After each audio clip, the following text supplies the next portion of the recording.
It's time for some distance learning in the Barnett household, and Mom Stephanie is busy working with not just one, but 8 kids. Copeland, Chesney, Bowen, Teague, Maclayne, Silas, Trenton, and Rawlen. The children attend Encino Park and Cibolo Green Elementary, Tex Hill Middle School, and Johnson High School, and 7 of them have special needs. Our heart is with orphans with special needs. So right now our role is to raise our children, to expose them to the world, expose the world to them, to let them know that they are worthy, and they deserve families. And their family's journey to get here started at MacArthur High School and has taken them across the world. I was a teacher at MacArthur High School, and there happened to be a student with Down syndrome who just attached himself to me, and his name was Ben. So we decided that we wanted to adopt a child with Down syndrome.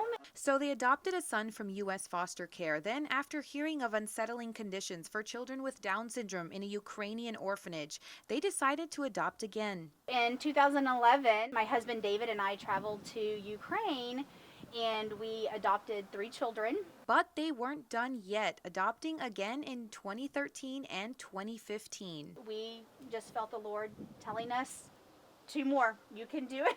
I traveled to Ukraine and actually was there for 3 months, adopting 3 children. Fast forward to today, the children are all maneuvering through online learning, along with their oldest sibling, Copeland, who's a senior this year.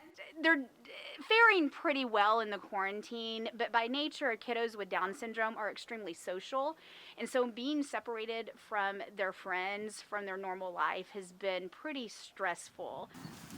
But some of that stress was alleviated thanks to a special delivery from Northeast ISD.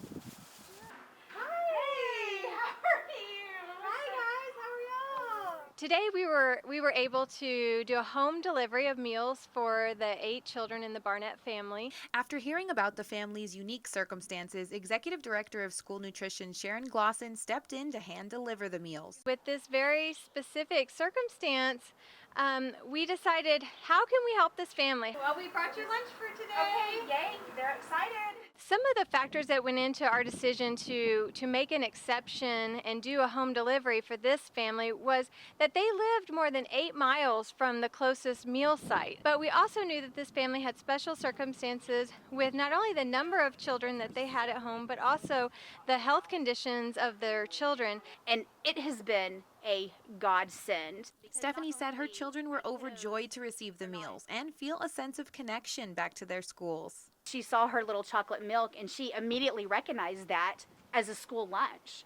And so the rest of the day, she was just on cloud 9. And although it's not a service that can be provided for everyone, Glosson says she's happy to make it possible for this family. To hear the kids and how excited they were about the food, it really makes everything that we're doing worth it, and it reminds us of why we're doing the job that we're doing. Stephanie says she's also grateful to the teachers and staff who have been there throughout the school closures. Mrs. Palmer, Mrs. Gonzalez, Michelle Kamen, the teachers at Johnson, being able to check out iPads and tablets, Chromebooks for the kiddos so that they can stay connected that way has been another amazing way that Northeast has helped us. And her message to everyone during these uncertain times is to take it one day at a time. It can be extremely stressful, whether you have 1 child or whether you're like us and you have 8. We are in this together, and we are so thankful to Northeast for doing this. And we'll continue to make a difference because NEISD cares.